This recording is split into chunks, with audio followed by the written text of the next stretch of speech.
Hello, welcome to Stitch and Witch. I thought it would be really interesting today to just kind of go through my journaling process. So this isn't what I do every day, but this is what I do when I need a journaling reset, when I need to kind of go back over everything that I've been doing and really figure out where I am and where I need to be. The first step in my journaling reset is my writing journal, which you can see here has it's my Beetlejuice journal right now.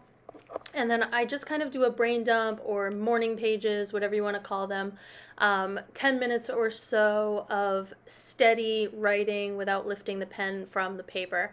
And I'm going to kind of fast forward through that. I'm not going to show you all of it because it gets really personal. And I actually don't look back over these journaling pages. These are strictly to just get everything out of my head and onto paper, and that's their only purpose. They're not for me to reread or for me to share. I have 4 journals that I use on a regular basis. My writing journal is one of them. I also have my reading journal, which I'm going to switch to next. So in my reading journal, I track what I'm reading. I often write thoughts and reviews about what I've read. I keep track of the dates. I have my reading goals, which is what's here on this page. At the beginning of the year, I set a certain number of goals for myself. I wanted to read a certain number of feminist texts. I wanted to read a certain number of classics, that sort of thing. I've been keeping track this year of whether or not I'm reading more audiobooks, paper books, or ebooks. So every couple of days I go in and I just note what I've been reading and what type of book I've been reading over the last few days. As you can see there, it is color-coded. Each of my zebra mild liners has a different purpose. So like the brown one is for paper books, the purple for ebooks, and that kind of deep blue, jean blue, whatever it is, for audiobooks. So I go in and I update that, and then I also update my titles page here. If you follow me on Instagram or Facebook, you know that I've been doing this throughout the year, and actually you can get your own printable copy of this spread on my website. It's a free download if you want to track your own titles. But I just kind of, as much as I can fit. Some of the titles are a bit too long for these tiny books, but as much as I can fit, I keep track of each title there, and it is really filling up at this point. I've read quite a few books this year. So on this particular day, I had just finished a couple of books that I hadn't written a lot of notes about yet. So I then go through and kind of update my spreads for each individual book. So I don't always do an elaborate spread for each book. You can see that like some of my spreads I get really elaborate with, especially with series and such. But then other spreads or other books that I'm reading, it'll just be like a quick note of, I read this book, and here are the dates that I read it, and when I finished it, and did I like it, and whether or not it was a paper book or an audio book. Those are the most important things for me. I'm not super creative and pretty about every spread in my reading journal. So once I've done all my coloring and all of that, I go through my current to-read pile, which I keep right near my desk. I've got the complete poems of Anne Sexton. That's from the Gilmore Girls list. This book of Witches and Witchcraft is a history nonfiction book that I got just recently that I'm really excited to read. Braiding Sweetgrass, I actually finished shortly after recording this video, and I'm really excited to talk about it in my next video. The Wisteria Society of Lady Scoundrels, I've just started, and oh my god, this book, I'm so in love with it already. I'm not even a quarter of the way through it, and absolutely in love with it. And then my audiobook, I just finished this one as well, The Once and Future Witches. So excited to talk about that on my next video too. It seriously is an incredible book. So I go through my little pile of to-read books here, figure out which ones I'm prioritizing, and add those also into my reading journal next. So at this point, unless I've already started it, like Braiding Sweetgrass I had already started, at this point that means making a page for it, establishing on the page whether or not it's an audiobook or a paper book, or an ebook, but those are rare. I don't read a lot of ebooks. That's what I've learned from tracking them this year. But I establish a page for them. If I have done any reading in them, maybe jot down a couple of notes of what I've read so far, and just kind of update along the current reads or upcoming reads that I have in mind.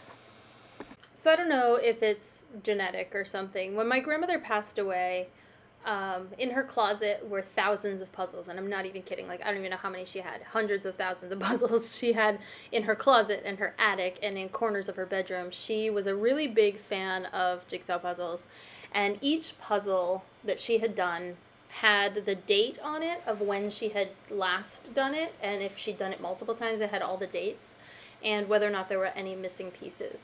And looking through those puzzles after she passed away, it was really important to me to be able to say, oh, look, this is the puzzle she was doing the week that I was born. And how cool is that, right?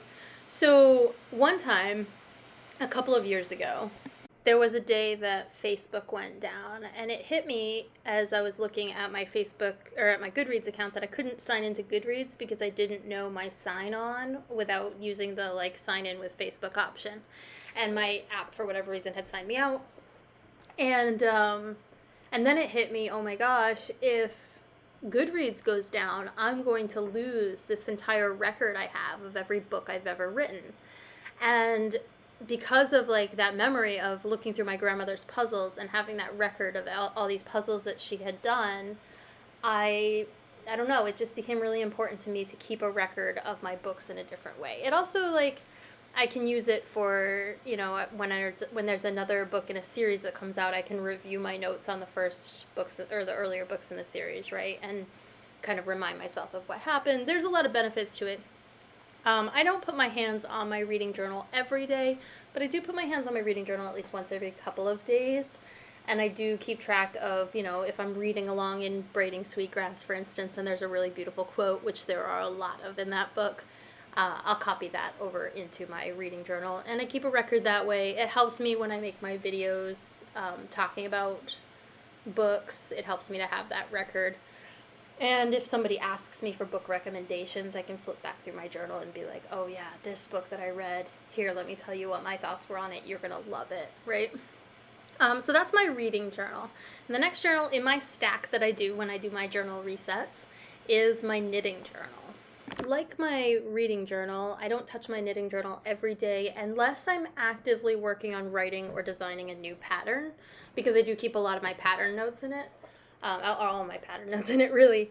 But as you can see when I first flipped it open there, I also keep little pieces of yarn with the labels. I glue those right into this notebook using my double-sided roller sticky tape. I stick those right into the notebook so that I always have those. I also keep track, is this spread that I'm making here is for upcoming videos that I want to create specifically about knitting. So I want to redo and revamp my initial how-to videos for each of the first steps of knitting, like the cast on and the knit stitch and such. So I was creating a list of techniques that I want to make new videos for in this spread. A lot of times in my journal resets, that's what I'm doing, is I'm planning big projects like that, or I'm laying out new project pages for my upcoming projects. I'm pretty sure that I've had these camera stickers in my sticker box that I used on this spread. I'm pretty sure I've had them for more than 15 years, but I finally decided to use them. I just thought they were really cute, and at this point they're so outdated, like nobody's camera actually looks like that anymore, but they were really cute. So I stuck a couple of stickers on there. My knitting journal and my reading journal are not the places that I make my most creative spreads. They are strictly like function over form function over form most of the time. But I do sometimes throw some stickers in there. So on this particular day, I didn't need to update any of my project pages, but I do want to show you what a typical project page looks like for me. So this is my exploding TARDIS shawl that I made last winter. I didn't use a pattern for it. So I don't have a ton of notes on it because it was kind of just a wing it and go situation, but I did glue the 2 labels for the yarns that I used for it into my journal and wrote down the date of when I did it. So I did this one in January to February. This next page here shows more of a typical kind of working project page for me. That one on the left is my wingspan shawl that I'm currently working on for my friend Rainbow. And as you can see, like I have notes here about when I paused. I actually broke one of my knitting needles and had to wait for a new one to come in that I had to order.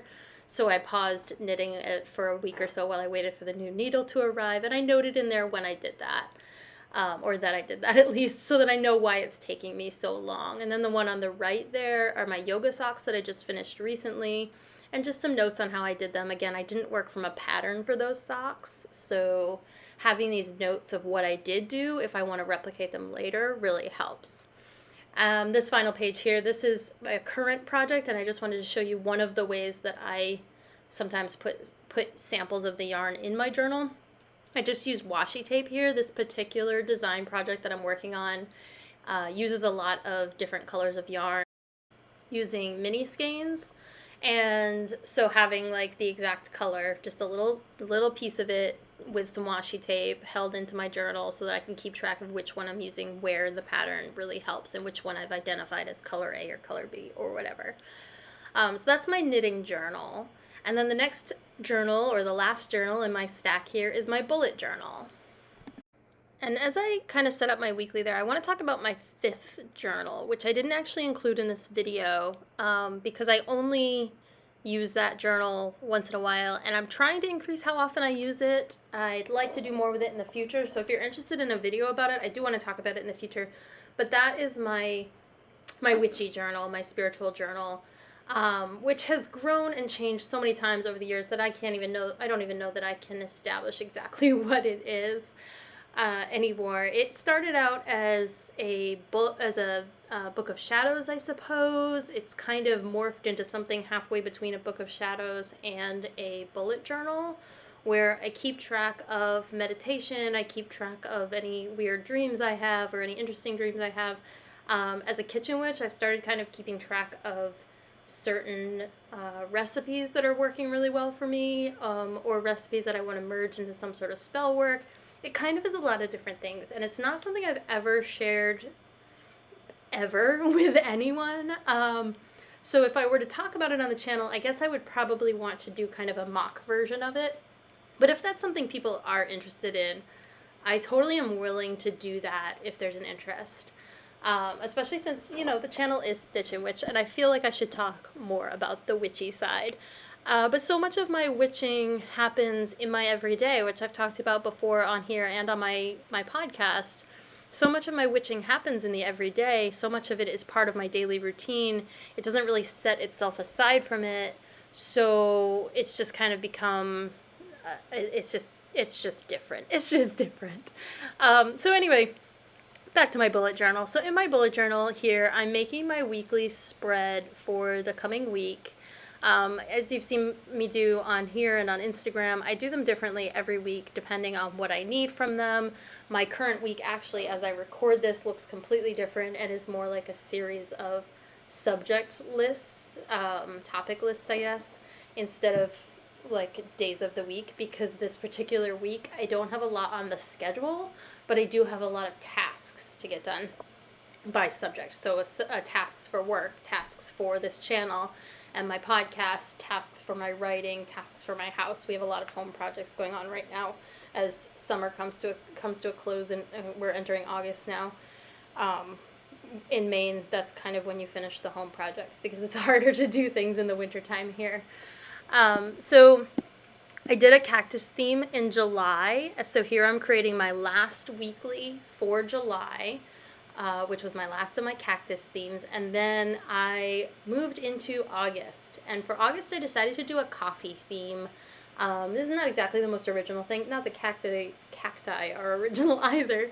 But I have some really cute coffee stickers, and I really wanted something with a brown, I don't know, I like browns and tans, and I wanted something that would fit those color schemes. So I'm going to finish up my cactus spread here, and then I'm going to switch my pens over, because as I've discussed before on this channel, as I switch to a new theme, I switch out which pens are in my jar that lives on my desk, or my pencil pouch that goes with me out places. So everything that's in that jar there, if I need to leave the house, gets transferred to a pencil pouch, which goes with me. But right now I'm doing most of my bullet journaling at home, so it's living in that jar here on my desk. I'm going to speed up this whole calendar part because drawing out these calendars gets tedious, and I think we've all seen it 1,000 times. But I do want to talk about what this part of my journaling reset does for me mentally, emotionally, spiritually. So there's something to be said for the process of coloring and just creating like this. I think that's what drew me to the more artistic side of bullet journaling. I recognize that, like, the way that I bullet journal, although the way I do my task lists and keep track of notes within my weeklies is very similar to the original Ryder Carroll bullet journal system. But obviously, like, all of this colorful stuff and all these drawings that everybody adds to their bullet journal, these are not part of that system. And I think this kind of merging of the bullet journal system and art journaling is really, really effective for some people. For some people, it's overwhelming and it's too much, and that's totally okay. For me, it's really effective to have some pages of my journal that are more artistic and some pages of my journal that are the more practical lists and notes of the Ryder Carroll bullet journaling system. For some reason, I second guessed myself on what his name was for a second there. But this process of doodling and coming up with a quote to focus on for the month, which, as you can see, I'm doing right here, that all really helps me kind of center myself as a creative person, as an artist. It helps me center myself to do something that, although I'm probably going to share it on Instagram, it's not to sell. It's not art to actually, like, merchandise. It's not anything deep or anything like that. It's more the doodles that I would have done in the margins of my notebooks when I was a teenager in high school, and that return to our younger selves and that return to the artists we were before we tried to make a living off of it is really important for me in centering my spiritual and my emotional self at the beginning of each month. A lot of times what happens is I do these kind of journal resets often at the beginning of the month, and that means that my first couple of spreads at the beginning of the month are super creative, and then sometimes it peters out by the end of the month before I do another journal reset. And I recognize that a lot of times that's because I haven't spent time doing the morning pages. I haven't spent time clearing my mind in the way that those help me. And if I did more of that in between, I probably would be a more effective artist and a more grounded person. And so I think I need to challenge myself to do that more. So anyway, I really love the quote that I chose this month. Is life begins after coffee. Anybody who knows me knows that although I'm not a huge, like, I don't drink a lot of coffee over the course of the day, I'm usually a 1 cup a day person. That 1 cup and the ritual of making that 1 cup of coffee each morning is really important to me. As you can see here, I'm actually drinking water from my coffee cup because I recorded this video later in the day and I had already passed my 1 cup. But I have my 1 cup every morning, and it's really important to me to have that 1 cup. It is how I center myself. It is how I start my day. It is a spiritual act for me in making that cup of coffee each morning. And so the idea of life begins after coffee is just perfect for me. I'm not like a huge caffeine addict. Like I don't drink caffeine the rest of the day, but I do have my 1 cup every morning, and I really love the ritual of that morning cup of coffee. So I have these stickers from, I think they're from Happy Planner, and they're just a clear sticker with the numbers on them for all the days of the month. And I like to do this technique that I've done here where I use a marker to color a little square, and then I put each sticker over that square. I don't know why, I really like how it looks. So that's what I've done here for my my days of the month. So that's pretty much it for my bullet journal setup each month. I do go in and create like a brain dump page. You've seen that probably before on my Instagram. I don't think I recorded that this time. For some reason, I stopped recording at this point. I'm not really sure why. But I did create a brain dump page, and then I go through my future log, make sure everything gets transferred to August. I check my family calendar, which is a digital calendar that I keep with my spouse, to make sure everything that I need from there to go into my bullet journal has also been moved. And then last month's unfinished tasks will also move to one of these spreads, either the weekly or this first monthly for the month of August. So that's my bullet journal setup. That's my whole journal routine that I do when I do a full journal reset. I hope this is interesting for people. I find it really interesting. It's really grounding and centering for me. And I'd love to know if you have any questions about my journaling process or anything else that you think I should do a video on. That's everything I have for you today. Like and subscribe and share this video. And I hope it's come across that my journaling process is really very personal, and that it's really important that we don't try to do the right thing with our journal, but do the right thing for us. So anyway, that's it. Go make something fun. Have a great day.